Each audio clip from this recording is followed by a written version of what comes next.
Folks, welcome into Free Money Football. I'm your host, Ty B. We got MereKat and Stevie joining me once again. We got to give a special shout out this week to our sponsors over at Batavia Downs Gaming and Hotel. They'll be hosting the Legends and Stars Sports Collectors Expo there. It's going to be a tremendous event, October 29th and 30th, only at Batavia Downs Gaming.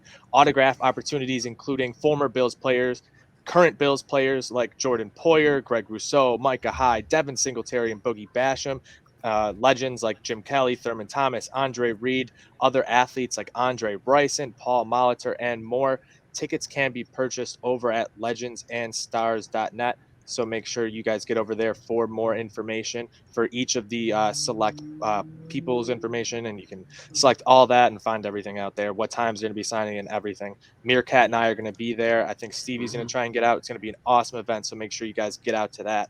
But let's talk here a little bit about last week. Your boy, 6 for 6 on his picks. Titans, Stevie, that was the easiest play ever. As soon as you sent that, I was like, I got to tail it too. It was so easy. We said Lions, if that got to double digits, free money. That was free money. Over in that Chargers game, the Chargers hit the over number on their own. And then Renfro, over on catches and receptions, easy. Bills money line, never a sweat. What a freaking weekend, boys. I wish I could say the same. I mean, it was pretty much even for me. Bills bailed me out. Another rough week. I needed the bounce back. Didn't really get it. But when we were giving out our picks Sunday, I did say, I don't care if the other 5 picks would lose as long as the Cardinals cover that 5.5. And they did. Thank God. It was a close one. But needed that one. Other than that, it was an all right week. Stevie, you missed out on Sunday. How did your picks do? Not too great on the ones I gave out for this show, but I was able to tune in to you guys watch, and you guys talked me into just hammering the Bills. So I was able to make Bills in the over parlay, Bills in the over teaser, and that kind of bailed me out on Sunday. It was a great win, besides the hour and 20-minute delay at halftime. But hey, Late night football was fun. I can't complain. You guys talked me into hammering the Bills. I hammered the Bills, and they came through, looking like the best team in football right now. Absolutely looking like the best team in football. DVOA is way further ahead of any other teams right now, especially defensively. They're still pretty much two times as more effective as anyone else. Greg Thompson put out one of those great charts there looking at defensive value, and the Bills were literally off the scale of the chart. That's exactly what you love to see if you're a Bills fan. It's basically that 2019 defense, the 2020 offense pushed forward, mixed together. Absolute Super Bowl contenders. They are now the Super Bowl favorites, no matter where you look. After the game, they moved to co-favorites with the Bucks, but they've moved out in front as favorites. MereKat, even at 5-1, 6-1, Bills to win the Super Bowl, still looking nice. Just find some stuff to parlay it with. Yep, I mean, that's the Degenerate Al strategy right now. He's been hammering it the whole time since before the season until now with first goal scorers, tennis matches, whatever the hell he can bet, whatever the hell he can parlay it with, he's taking it right now. I mean, I got my Bills futures for sure. I want to lay down some more, but I mean, I'm sitting pretty. I absolutely hammered the over 11 win total, the over 10.5 earlier before it hit 11. Hit a win the AFC East, things like sweep the division, which I was a little iffy about, looking good now. Josh Allen props. As long as he keeps having games like last week, I'm fine with that. The Bills' futures are looking good, and public hammering them. You saw them even with the Bucks, like you said, then driven down fast, real quick, within a couple hours. Doesn't even scare me, honestly, because it honestly hypes me up. Now we got the world with us. We were all on it preseason, and now we got the world behind our backs. Let's go Bills, baby. Absolutely. Let's go Bills. And before we get into the week 6 slate here and run through these games, make sure you guys hit the retweet button, hit the like button if you're watching over on YouTube afterwards. Hit the thumbs up. Make sure you guys subscribe and hit that notification bell so you know every time we're going live or have any new uploads. But let's get into it here. Thursday Night Football, another interesting game. You got the Tampa Bay Buccaneers going on the road to take on the Eagles. Line sitting at 6.5 right now, over under at 53.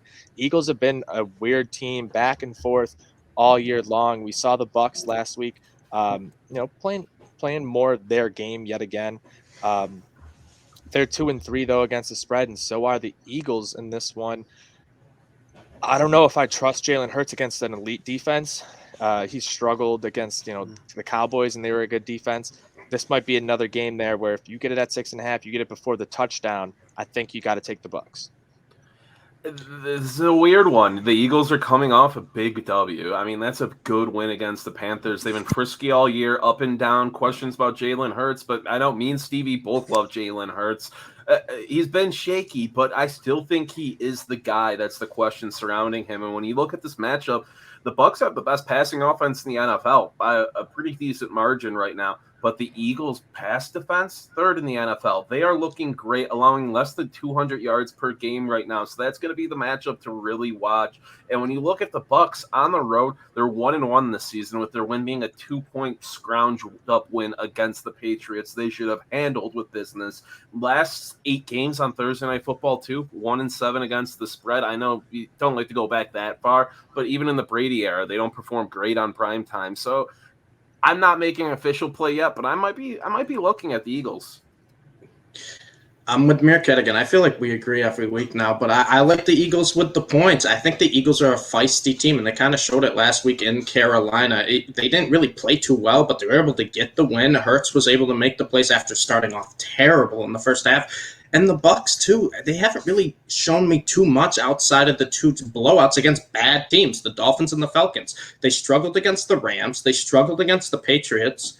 And they beat the Cowboys week 1, but that was something that, I don't know, I wasn't completely sold on the Bucs so far that I've seen so far this year. And their pass defense is bad. They're allowing over 300 yards per game right now. Hurts is someone that MereKat and I both like. He makes those ceiling type of plays, and I think he can take the Eagles to at least cover within a touchdown. I also saw something that Brady, last 10 primetime games, he's 0-10 against the spread. So if this gets above a touchdown, I'm all over the Eagles. Yeah, if it's over a touchdown, I'm probably on the Eagles. But like I said, at that 6.5 or less, I think I'm riding the Bucs. But we'll see where that line goes heading into Thursday, into the next game here to start off the Sunday slate. Another early game, another London one. Hopefully, the Jacksonville Jaguars leave Urban Meyer stuck in an alleyway in London somewhere, maybe on one of those double-decker buses. We'll see about that one. But you got Miami right now, -3.5 in this one. They've only won 1 game this year. Obviously, Tua's still out. Their offense hasn't been able to figure things out without him, but Myles Gaskins finally put up some points in fantasy. Shout out to everyone who benched him this week. Stevie, you think the Dolphins kind of get right here against the Jags, or because they're over there in London, anything could happen? I mean, the Jags do play up in London, and I've been fading the Dolphins all year, and it's worked. I haven't been impressed by their defense at all. Once again, everyone talked about, oh, this is going to be a top 10 defense going through the year. They've been a bottom 10 defense. They got crushed by the Buccaneers, and I think this is the week that we see something from Trevor Lawrence. First off, I feel terrible for the London fans. You go from Jets, Falcons to Dolphins, Jaguars. At least it ended up being a good game last week. It did, but that's just two brutal matchups. I like the Jags here. I actually think the Jags can win this game outright. I'm fading the Dolphins. I'm going to continue to fade them until they show me something. That offense hasn't shown me anything, and their defense is bad. Give me the Jags. God damn it, Stevie. Like, I want us to fade each other, and I thought this was going to be the play. We did it, but nope, I'm right there with you. I'm taking the Jags. I'm probably going to take their money line. The points, I'm going to be all over. This is the game for them to win. I mean, you look at it, what do the Jags do well? The one thing they do well is rush the football. It's 6th in the NFL right now, 130 yards per game. And the Dolphins defense, you just brought it up, not great, and especially not great against the run, allowing, almost 134 yards a game. So that is another matchup where the Jags can take advantage of that. In a game like London, you're playing at a weird time, jet lag, whatever. You're going to want to control the pace. Might be a slower game. I'm not saying this is going to be another Lunder bet because it didn't come through last weekend. So I like it, though. I don't bet totals. The under makes sense here because I think this is a big control pace game for the Jaguars. Start minimizing mistakes from Trevor Lawrence. Let him ease into the role more and use, the guy you got, James Robinson, who's an absolute monster coming off another big week. Just ride the hot hand with them. Tua, too, is back at practice off of IR as of today. it's unclear who's going to be starting at quarterback for them right now. That's just another wrinkle in the fold of the Dolphins. I don't love whoever it is starting. I'm fading them. Yeah, and hopefully no one takes the over-under after the game already starts. That's the recipe for hell. On to the next game, though, which is probably the most exciting game, especially in that afternoon 1 p.m. slate. You got the Chargers at the Baltimore Ravens in this one. Both teams 4-1. This is going to be a fight pretty much for the top of the AFC right now. If you want one of those bye weeks, you're going to have to win this one here. Baltimore, although they are 4-1, they have struggled a little bit. Only 2-3 against the spread. They haven't been as impressive in their victories as they necessarily should have been, I think, which is why I'm kind of surprised the Chargers are getting a full field goal in this one. If you're getting the Chargers at +3 or any more, take that all day long and ride that right to the bank. Yeah, I think the Chargers and Justin Herbert is a quarterback who's going to fall into that elite category for me, where if I'm getting points with this quarterback, I am taking them regardless of what happens. And Justin Herbert, I mean, we were on the Browns last week. We kind of got burned by him by throwing Eckler into the end zone. That was crushing. I hated it. But Justin Herbert played phenomenal, nearly 400 yards against that Browns pass defense that has been great before that week. He looks like an MVP candidate. Lamar does too. I'll give him his credit. But the Chargers, to me, have just been more impressive than the Ravens so far. The Ravens' offense, it's been limited at times. Yes, they went off against the Colts, but the Broncos and Lions both kind of showed the blueprint of how to limit Lamar's rushing and how to limit the big plays. And I think the Chargers can do that against the Ravens. But on the other side of the ball, the Chargers' offense is very, very, very good. Now, Mike Williams is turning into the 1B receiver, maybe 1A, 1B with Keenan Allen. Just pick your poison each week. And Austin Eckler is that type of running back, the Camara, where you can just give him a bunch of touches in the receiving game, rushing game. It doesn't matter. He's going to fall forward. He's going to get the yards.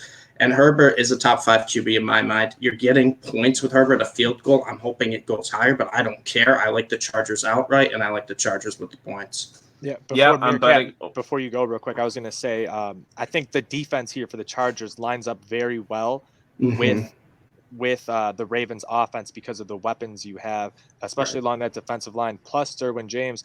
You can bring him in as a spy on Lamar all day long, and it doesn't really hurt their defense. I know they gave up a shit ton of points last week. They've gotten into some of these shootouts, but they have the style of defense to do the things to shut Lamar down, I think, MereKat.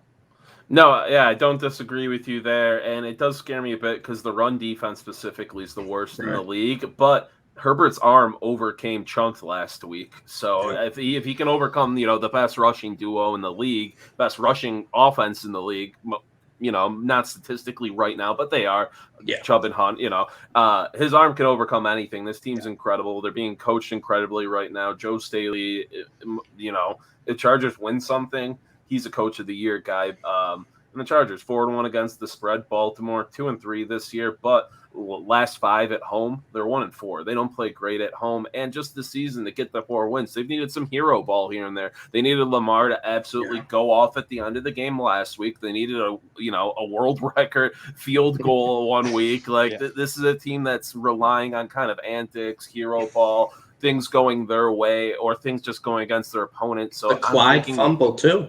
Yeah, exactly. I'm all over the Chargers this week. I might take an alternate line of the Chargers, like -7 or something. Ooh, I don't hate it. Yeah. Getting a little frisky there, MereKat. I like it. But on to the next game here. You got a clash between 2 NFC teams. You got the Minnesota Vikings going into Carolina. Vikings are actually favored by 1 in this one. A bit of a surprise. I think I'm going to be all over the Panthers in this one. Minnesota got very, very lucky to beat the Lions last week with that late field goal. I don't understand why they're favorites in this one. And we kind of brought this up early in the season when we were talking about Carolina. They're probably going to be a team where you can get a lot of good value on throughout the year. And this is one of those games, a dog at home. Give it to me all day. If they get any more points, I might be, sitting this one out, waiting to get a couple more points and hitting this at 1, at 2, at 3. If they're going to feed you some more points, keep taking it. The line movement on this has been insane. Carolina opened some places as -3. and now they're plus 1.5. Yeah. I mean, it's crazy. But, me and Stevie have talked about it a few times now. We like the Vikings. Like, it's a good roster. They're just not putting things together right now. 2-3 record. I'm kind of blaming the coaching, things going against them. And, I could say the Cook injury, but Alexander Madison's been great. He's so good. I got to start fading them at some point. But I kind of like them this week. The Panthers are sketchy. I mean, their wins aren't convincing me they're good, other than the Saints win. That was great.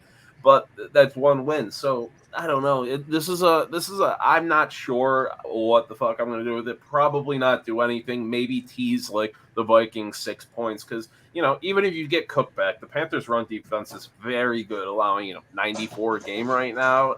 Just I can't get a feel. I like the Vikings, but the Panthers make sense. I hate you, MereKat. I actually kind of like the Vikings, too. I think the Vikings are a solid team who just play close games all the time. If you see, all 5 games this year have been within one possession. Doesn't matter who they played. They played the Cardinals. They played the Bengals. They've also played bad teams, such as the Lions. So I think the Vikings can keep this game close, and I kind of like Cousins more than I like Darnold right now, and I don't think that's shocking to anyone. Sam Darnold without McCaffrey has been bad, and he wasn't good again last week against the Eagles. Threw 3 picks, under 200 yards, and McCaffrey right now is a 50-50 decision whether or not he will go. I usually don't put a lot of value into running backs, whether or not they play, but McCaffrey's kind of the exception. Him and Derrick Henry, I guess you could say, are the 2 exceptions in the NFL. If McCaffrey's good to go and he's 100%, then maybe I lean more towards the Panthers. But without McCaffrey, Darnold just kind of looks lost, and I think the Vikings can get after him, force him into mistakes. I'm leaning the Vikings right now, but this is a game I'm not too thrilled about. Yeah. Yep, it's going to be one of those games that's going to be tougher to see, and we'll see the way this line goes, and we'll see which side the sharps are on, which side the public ends up on. Going to be something fun to monitor throughout the week. But on to the next one here. We got the Green Bay Packers, who've seemed to really get right after that first loss in week 1. They've gone 4-0 against the spread since then, and 4 straight wins outright as well. They'll be going into Chicago. Green Bay right now only minus 4.5. I think this is another one of those games where they're just kind of giving it to you on a silver platter. Unless something crazy happens, Green Bay should be able to cover that pretty easy, MereKat. So I've been blindly tailing Green Bay since the week 1 loss, every week hammering them. I mean, you're getting some great lines on them here, and then this week, I like it. I'm going to be taking them, but 4.5 is a bit much because this Bears team right now, they are trending in the right direction. They're 2-0 now under a prepared Justin Fields, where he knows he's going to be the starter, and Bill Lazar is calling the offense. It's looked decent, and that defense, 5th in DVOA, early in the season, I know, but still, they're looking good. Yeah, they're kind of back to being a Bears defense you expect. It's just a weird one for me. You got 2 rivals. You got, a young, flashy quarterback who's looked good the past 2 weeks. I'm going to be taking the Packers, but I'm a little hesitant on it. Yeah, this feels like such a public bet to me to take the Packers, but I just don't want to overthink it. It's Aaron Rodgers less than a touchdown against the Bears and Matt Nagy, and I know the Bears defense has been great at home this year, 31 points allowed in 2 games. But I think Aaron Rodgers is just clicking on all cylinders right now. After the embarrassment against the Saints in week 1, their offense has been great. Devontae Adams has led the NFL in targets in those 4 weeks. I think the Packers are just going to expose the Bears. I don't think the Bears can score with the Packers, and the Packers have scored over 25 points each of the last 4 weeks. If they do that again, I just don't see a Bears offense being able to score with them. I don't like fading the Bears at home. It's burned me in the past, but I was on the Bears last week against the Raiders, so I got them there. I think I'm just going to go off the Bears this week and go with Aaron Rodgers because if you think about it, it's got to be simple, right? Rodgers versus the Bears, you got to take Rodgers. And hopefully Mason Crosby's got the whoops out of him. Missed 3 in a row, but he'll never miss 4 in a row. You can count on that. And the team they beat last week, the Cincinnati Bengals, they'll be taking on the Detroit Lions. This is a very, very interesting game here. Yeah. Cincinnati minus 3. They're 3-2 this year, but only 2-3 against the spread. Obviously, the Lions winless. They've gotten really screwed out of a couple wins late so far this year. Some crazy things have happened. They're 3-2 against the spread. They've been sort of our darlings this year, and this is a spot where I think everyone's going to be all over Cincinnati again. They think everyone's been all over Joe Burrow, especially as of late, his chemistry with Jamar Chase. But when you're looking at things all around, you're looking at, the football power index and all this, both these teams are ranked, almost side by side. It's like the 20th and 22nd ranked teams in FPI. I sort of like the Lions to keep this one close. If this gets over a field goal, I'm definitely taking the Lions. At 3, I'm going to take the Lions. I'm leaning the Lions right now. I feels like my kids are fighting right now. I've taken the Lions every single game this year. I love DeAndre Swift, so I've liked the Lions a lot this year. Same with the Bengals, though. We were all over their futures. Joe Burrow, I mean, love him. And Stevie made me into a Jamar Chase lover. So now that he can see the football, they're dynamic, but. This is just a weird one. You brought up Detroit 3-2 against the spread, despite being 0-5. They're a frisky ass team. And Dan Campbell breaking down and crying last week. I said this is a game they need to win last week. This is the one you have to take advantage of. They almost had it. They don't get it. Dan Campbell crying. He's emotional. I love to see that. These guys are behind him right now. The offense can score points. I hate fading the Bengals and Burrow, but I think I'm going to take the Lions. Definitely teasing the Lions this week. Yeah, I don't hate the tease because the Lions really have played close games so far. But the big thing for me is I think the Bengals win this game. And if it stays right around 3, I like the Bengals. And I'd rather take the Bengals and lose than take the Lions and lose. Because at the end of the day, Jared Goff is still winless when he's not with Sean McVay. I like the Bengals here. I think they have 3 really good receivers and T. Higgins, Tyler Boyd, and of course Jamar Chase that can expose a bad Lions secondary. And I can't look at this game and say, oh, the Bengals was a 3-point spread. Yes, they were dogs against Green Bay, and now it's just 3 points against the Lions. Bengals had chances to win against the Packers too. I think the Bengals are a solid football team this year. I don't think the Lions are, but the Lions are a fun team. They play fun games. They play close games. But I'm taking the Bengals to win and cover. Yep, and another one of those weird teams that ends up playing a lot of closer games than we sort of expect. The Houston Texans going into Indianapolis this week. Both those teams 1-4. How many times have you seen a game between 2 1-4 teams and the spread is at 9 or higher? It's ridiculous. Yeah, and the Texans played the Patriots very, very close last week. That was a winnable game for them. Davis Mills has kept them into contention. That's why they're 3-2 against the spread right now. Obviously got blown out against the Bills, but they had a good bounce back week there. Just at 9.5, I don't know if the Colts can cover that. They obviously have the offensive weapons, but it hasn't been there consistently throughout the year. They did get T.Y. Hilton back at practice this week, so it looks like he could be back within the next couple of weeks for them. I wouldn't expect to see him this week.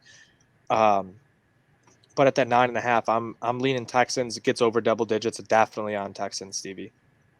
Yeah, I feel like you have to take the points with the Texans. I don't want to lay close to double digits with Carson Wentz anywhere, anytime against anyone. I will say Jonathan Taylor has looked pretty good the past 2 weeks, over 100 total yards in each of the last 2 weeks, and I think he could really be someone who just torches the Texans, kind of like what he did against Jacksonville last year, where he had over 250 yards, and they kind of put the game away. And the Colts defense looked really impressive in the first half against the Ravens, and then Lamar took that game over, and they looked like they weren't playing defense.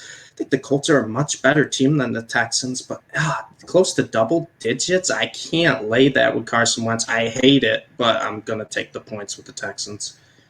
Yeah, I'm right there with you. I've taken the Colts every week this week. They've been burning me. I still believe that they're a much better team than a 1-4 record and how they're playing. You saw them last year. They were great last year. They didn't really lose that much outside of quarterback, and it just shows you how important that position is. Yeah. Carson Wentz is not the same as a 45-year-old Phillip Rivers, but 9 points is just a lot. And the Colts are 1-5 against the spread in their last 6 as home favorites, which isn't great. I don't love to see, home favorites getting this many points that don't perform at home. 9 points is just way too many, and the Texans are so frisky. They've stayed in some big games this year. They're 3-2 against the spread. Davis Mills coming off a great week after getting, his soul taken away by the Buffalo Bills defense. To bounce back like that and to flash some things he did, I'm taking the Texans. You have to with this many points. It's ridiculous. Absolutely, and that's one of those games you watch and it's like, are the Patriots that bad or are the Texans actually decent? I don't know. We'll see. I think this is going to be a big measuring stick game for how the Texans can be throughout the rest of the season. Um, but let's move on here in the 1 o'clock hour. We got Stevie's Rams going across the country to take on the New York Giants. Rams -9.5 in this one. Um, Rams 3-2 against the spread. Giants 2-3 against the spread. Danny Dimes has been a bit frisky. Kadarius Toney has really added a lot to that offense. But Saquon Barkley with an ugly ankle injury, don't think he's going to be going anytime soon for them. So that's going to be a big loss for the Giants. Rams defense has been pretty solid this year, Stevie, but has struggled a bit against some more high-powered offenses. That's not the Giants, though. At 9.5, tough to lay it on the road. How are you feeling, Stevie? I mean, I don't want to lay it, but I'm going to because it's the Rams against the Giants. I can't pick the Giants against the Rams. The Rams offense finally looked a little bit better against the Seahawks last week, even though Stafford, back-to-back weeks where he didn't really look himself. He did have a finger injury, so that was part of it Thursday night.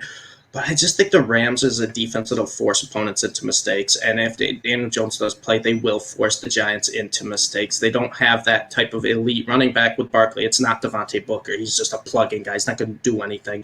Where the Rams can get exposed in the running game, I think their secondary will be good enough to shut down these Giants receivers. And after the week Tony had last week, I wouldn't be surprised if Ramsey just says, I'm taking you out of the game.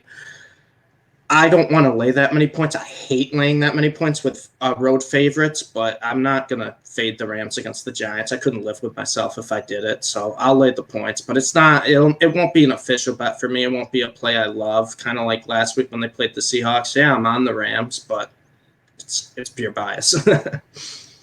I only had two notes for this. My first one was let Stevie cook, and the second one was I don't love the points, but I will never bet on Danny Dimes in my life.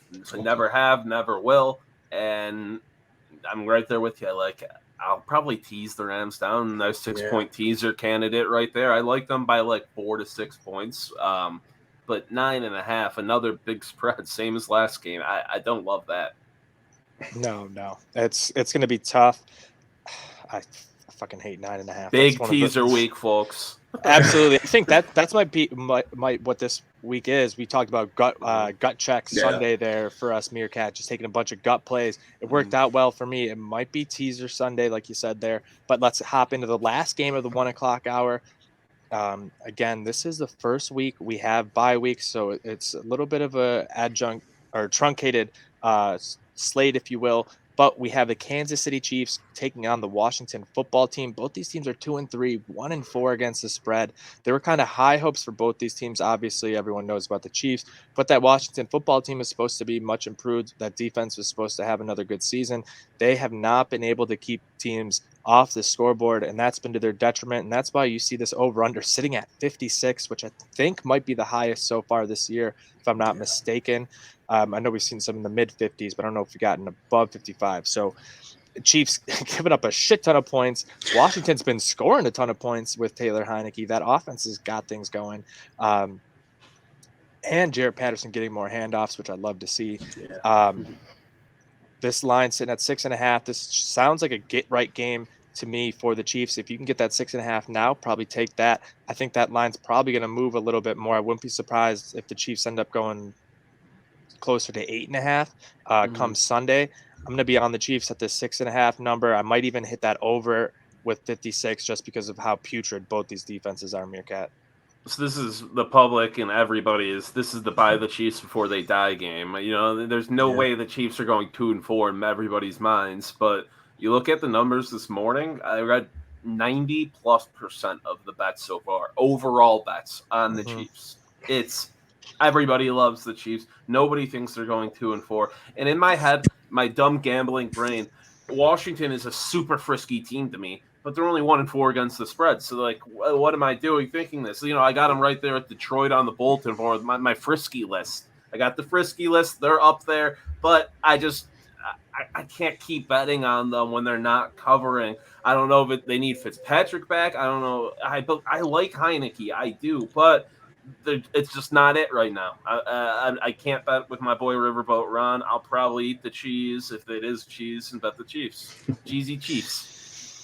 Yeah, I think this is a huge trap, and I think I'm going to fall into it because after the Chiefs kind of got their doors blown off on Monday night against the Bills in Arrowhead, it's kind of a wake-up call where it's not their AFC anymore. They may not even be a top 3 team in the AFC with the defense that's allowing close to 450 yards per game. And this Washington offense can score, but their defense, which I thought was going to be very good this year, has been the complete opposite of that. Their defense has been nearly as bad as the Chiefs. I think the Chiefs are going to be able to really do what they want at will against this Washington team. Tyreek's going to get behind the secondary. He's probably going to have a monster week again, probably close to 200 yards. And Washington, yeah, they've been playing well, and the Chiefs defense, anyone can score on them. But I just don't want to bet against the Chiefs and trust Taylor Heineke to keep this within a touchdown against Pat Mahomes after just getting crushed in primetime at home Monday night against the team that everyone said, hey, it's between you two, right? The Bills and the Chiefs. These are their top 2 in the AFC. Well, now it's looking like Bills. The Chargers are up there too. You got the Ravens as well. The Chiefs, they need to start winning now. And I know it's a public bet to say, oh, this is where the Chiefs figure it out. But this is basically a do or die spot for them. They cannot lose this game. They cannot come out flat. I think they'll come out pretty quick and strong. And Washington just doesn't have enough offensive weapons to answer that. Yeah, I'm thinking I'm going to be right there with you, Stevie. Hopefully we're not all caught by the rat trap. Yeah. But let's hop into the 4 o'clock slate. Only 3 games on the 4 o'clock slate this week. Again, like I said, because of the bye week. Don't know why they don't space out some of these just 1-4s a little bit more. It would make some sense. 1 405 game, 2 425 games this week, Stevie. You got the Arizona Cardinals 5-0 at the Cleveland Browns. This game is going to be a lot of fun in that 4 o'clock hour. You saw Cleveland get into an absolute shootout last week against the Chargers. They are 3-point favorites. They're at home against the Cardinals. And this feels like a game where the Cardinals finally are going to stall out against a defense who hasn't been playing necessarily, at their peak or where they should be, but can figure things out and should cause enough, chaos for Kyler, where he's not going to be able to just get up and down the field the way they have the past few weeks. So I think I do like the Browns to get a real big win in this one here, MereKat.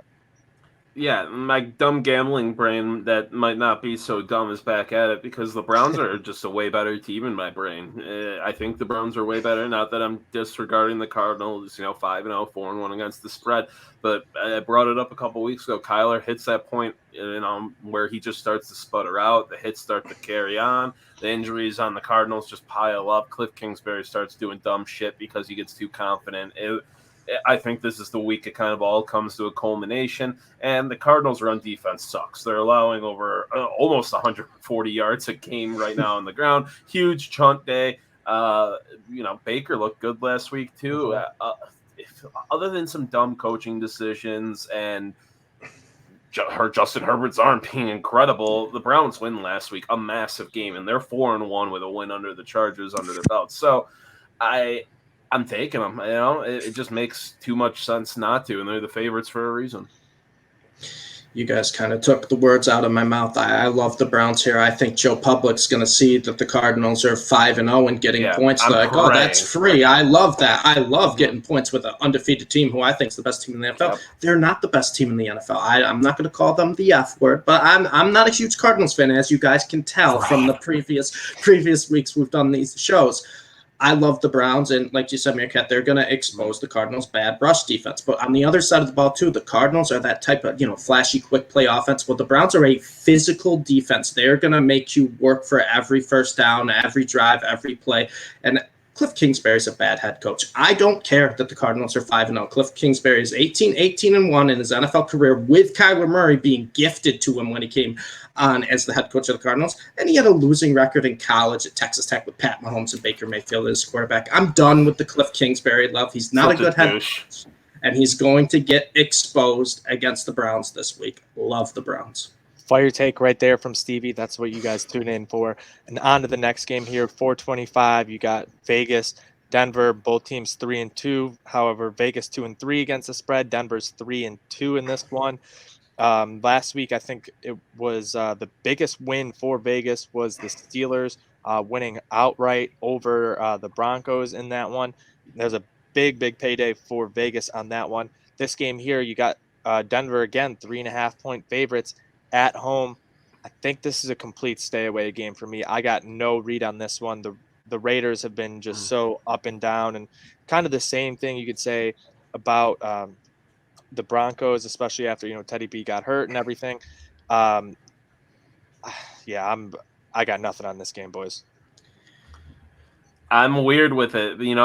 Some people I think are going to kind of think Raiders now, interim coach, all the stuff going on. Players sometimes for an interim coach step up. You saw the Bills do it with a guy like Anthony Lynn. Got him a head coaching gig, God forbid. So you see that happen a lot. And I forget the guy's last name. It's Italian, like Vincent. I forget. That's stepping up right now. But I think this is different because of how it happened. Gruden had a bond with these guys, and now you haven't got much player reaction, but the type of stuff that was leaked, is the type of stuff that upsets people, and rightfully so. So I don't know. I think there might be a little discourse going on. People, what the hell? You lose your coach to a massive scandal right at the beginning of the week. It's not great, and I don't know. Broncos, Teddy B now, mashed potato brains seem to be fully good. So he's good to go. Hopefully he gets back to becoming a cover machine. It's a big bounce back opportunity for them. I'm probably going to take them. Yeah, I think I'm taking the Broncos too. I know they've kind of struggled the past couple weeks, but I still think they have a really elite defense. And Derek Carr has come back down to earth in a big way the last 2 weeks against the Chargers and the Bears. And now, those were two solid defenses. Now you face another good defense in the Broncos. I think they're going to force them into mistakes. And on the other side of the ball, just don't make mistakes on your own end. If Teddy can just do what Teddy does and just chip away, this Raiders defense isn't that great. I think the Broncos will score a little bit, and I think you don't really need too many points to beat the Raiders this week. Only 23 points scored by the Raiders the last 2 weeks. If the Broncos get to 20, I think they can win this game like 20-10. I think it's a low-scoring game, and I trust the better defense than the better offense. Yep, I don't hate that right there, Stevie. And let's move on here to the last team undefeated against the spread, the Dallas Cowboys, 4-1, 5-0 against the spread. They'll be taking on Bill Belichick and the New England Patriots in Foxborough. Dallas only favored by 3.5 right now in this one. Over/under sitting at 50. You smell cheese? Yeah, it feels like a rat trap here. But this Patriots team, I don't think they're good at all.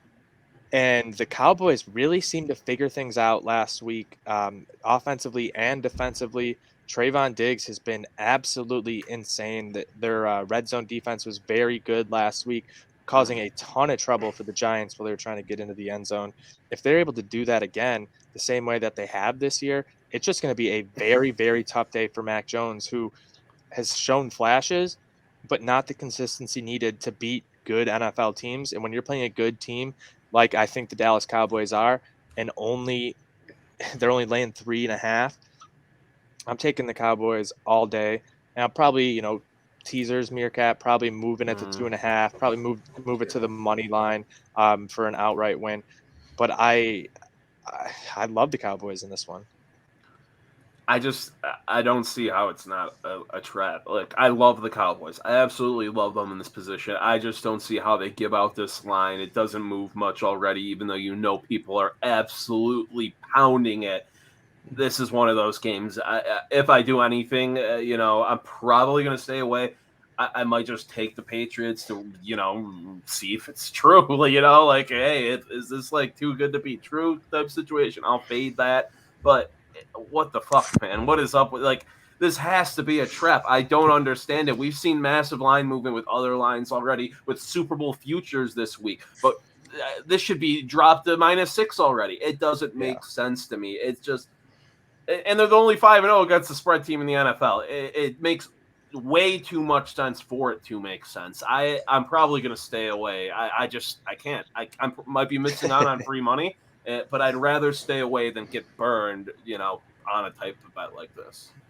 Yeah, I mean, this is terrifying because the numbers support the Cowboys. The eye test supports the Cowboys. The idiots support the Cowboys. If you just look, this is the better team.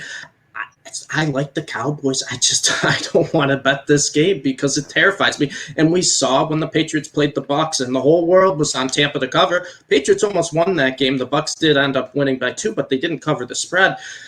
does this feel like it somehow can become a field goal game where the Cowboys win like a 24-21 and still don't cover? I don't know. I can't trust this Patriots offense. I like what I've seen out of both sides of the ball in the Cowboys. Yeah, their defense is still allowing a lot of yards, but they're making big plays. And they have so many weapons. Even, Bill Belichick's team, I don't think he can slow down this offense. But it is the scariest line of the week by far because there's nothing that supports the Patriots are the right side of this play. But it's just sitting there. It's just bait right now. It's just bait. Absolutely. Some places like DraftKings still has it at 3, not 3.5. So it's going to be a fun one to monitor throughout the week. Yeah, we'll see how we're feeling on Sunday it's like morning. The Bills-Titans game last year. I don't know if you guys remember that. Yeah. I got so burned. The Bills, what was it? Bills were favored by 4.5, was it? It was low. Yeah. It was lower. It was like 3. No, it was like 2.5. 2.5. Yeah. It was under a field goal. And the world bet on the Bills all week, and the line didn't move an inch, even though I think it was like 86% of the total bets were on the Bills. And Vegas just knew it was one of those gimmies. Like this, I'm getting nightmare flashbacks of that. Absolutely, MereKat, I'm with you on that. But let's move on to the Sunday night game, which should be exciting. Not as exciting as Russell Wilson's going to be out for multiple weeks after undergoing surgery on that dislocated finger, but we have Seattle going into Pittsburgh. Pittsburgh -4, 4.5, -5 some places right now. For me in this one, I think the Steelers offense has kind of gotten right. You're seeing Ben do a little bit more. No Juju now going down with injury, but they do have some guys like James Washington who can step up into a bigger role on that offense. I think Deontay Johnson is probably the bigger weapon at the receiving core anyways, and you still have Chase Claypool, who came out with a really big week last week. It's going to be a big hill to climb for Geno Smith and the Seahawks. 4.5, I'm liking the Steelers. Anything more than 5, it's going to be tough for me to lay just because how inconsistent the Steelers have been. I do think they've gotten things figured it out a bit, but I don't know how good of a team they still are overall. But this will be a good test for them against a tough Seattle team. I see the Steelers as glorious parlay fodder. Their money line this week. But the spread, I don't even want to tease it. 4.5 seems all right. I think it's fine, but I just got a weird feeling. Geno showed up a little bit, captivated America with that performance off the bench. I mean, it was funny. One drive, yeah, you're happy for him there on that one drive, but it's just you can't bet on him. That defense isn't great. Geno's not good. The offensive line will give him no support. The run game hasn't been great. Both of these teams are an absolute roller coaster so far this season, but I might stay away from the spread and just throw the Steelers money line in some parlays. I'm pretty confident they win, but the points got me a little scared. Even though I think they should cover fine, it's just something in my head. Yeah, I like the Steelers to cover pretty easily in this. I know everyone's talking about the Russell Wilson injury, and that's huge. Obviously, that's why I like the Steelers. But the Seahawks defense has been one of the worst in the NFL, almost worse than the Chiefs. They're allowing 460 yards a game right now. And the Steelers, it doesn't matter against the Seahawks defense. Big Ben can throw his little 3-yard dump-offs to Najee Harris, Deontay Johnson, Claypool, and they'll make the plays. It doesn't matter if Big Ben's been horrible this year. He doesn't have to throw downfield on this team. You saw what Jamal Adams did against the Rams. He was clueless in pass coverage, as he's been since he's become a Seattle Seahawk. I like the Steelers defense to force, mistakes against the Seahawks offense. That it's your first week with a new quarterback. You don't have the superstar Russell Wilson anymore. There's going to be an adjustment period, and the Steelers defense is a defense that you don't want to have that first week against. They're a very good defense in my eyes. And on the other side of the ball, the Seahawks defense is bad enough where the Steelers can just give it to their weapons, give it to Najee, give it to Deontay, and let them move the ball down the field because Ben's not throwing it more than 10 yards. Absolutely. That yards per attempt is way down. And is a bit of an issue for that offense, why I'm still somewhat worried about them. But MereKat, I don't mean to cause you any more nightmares, but the Buffalo Bills are taking on the Tennessee Titans this week. Bills -6 going into Tennessee. A ton of Bills Mafia again invading in that one. I think Buffalo South. Something like 50% of tickets have been bought from Buffalo area codes already so far. So it's obviously going to be a pretty mixed crowd there in Tennessee for this one on Monday Night Football. Over under sitting at 54, expecting a very exciting game. The Bills to put up a lot of points, and I like that because the Bills we've seen the past few weeks against teams that have caused them a little bit of internal, struggles mentally, hurdles, if you will, to get over, whether it was the Texans from the playoff loss 2 years ago, avenging that Chiefs AFC championship loss, and now the Titans here, they have a chance to avenge that beatdown from last season. I think that's exactly what we're going to see, a team who comes out very, very hungry to make a big statement again on national TV. Josh has been playing up and above his potential when he's on national TV, which is exactly what you love to see. And I think we're going to see more of that out of the Bills. At 6, I'm on the Bills. If it gets over a touchdown, I'm still on the Bills. I don't care. Bills are going to absolutely smoke the Titans. Yeah, and I'm so hyped about the Chiefs win. Don't get me wrong. I'm still celebrating it. But the revenge tour ain't over, folks. We gotta beat these Titans after that game last year. I mean, just another monkey off our back, another fan base to shut up. It's just the Bills have to win this game, and I think they win it convincingly. And after last week, the Bills are 11-2 in their last 13 regular season games. All 11 of those wins are by double-digit points. I don't think they're losing this game. I think they keep that trend up. Give me Bills by 2 touchdowns. Or the Titans' pass defense too. Pretty awful, allowing over 265 yards a game and 2 touchdowns on average at home right now. Just not great. Josh is on a roll, baby. I mean, let's go. And I'd be remiss if I didn't add the fact that the Bills did just set the record for most consecutive games where they were leading going into half. So that's another one. If you're looking Bills for first half, absolutely free money. Yeah, I mean, I don't even want to make a case for the Titans because I love the Bills this week, and it does feel like, maybe not a trappy line, but the line just felt short to me. I texted you guys about it when it came out. I go, this line feels a little short. I don't care. I think the Bills win this game by multiple touchdowns. MereKat, you said it perfectly. This is the revenge tour. You got the revenge against Houston. Now, granted, it's a different team. You got the revenge against KC. Now comes the revenge against Tennessee, and it's perfect because Tannehill has turned into Miami Tannehill. He's been awful this year, and the Titans have one of the worst pass defenses in the league. Josh Allen is back at MVP form. After a few slow weeks to start the season, he's completely back. He's all the way back. The receiving core looks better than ever. And Dawson Knox has been a monster. Who on Tennessee is going to stop Dawson Knox? You're too worried about Diggs, Sanders, Beasley, and then there's Knox 40 yards down the field wide open. I love it. Call us biased all you want. I do not care. I think the Bills win this game by multiple touchdowns. I don't care that the line is shorter than I expected. I love the Bills this week. Absolutely. As you should, Stevie, and as we all should. So, folks, make sure you guys stay tuned. We'll be back again Sunday morning, 10:30, breaking down our best bets of the week. And if you tail us, you might win some money like you could have last week. Could have won a shit ton if you would have tailed me. If so you parlayed yours, Ty? Woo. I don't even want to talk about it, Stevie, because I didn't, and I didn't.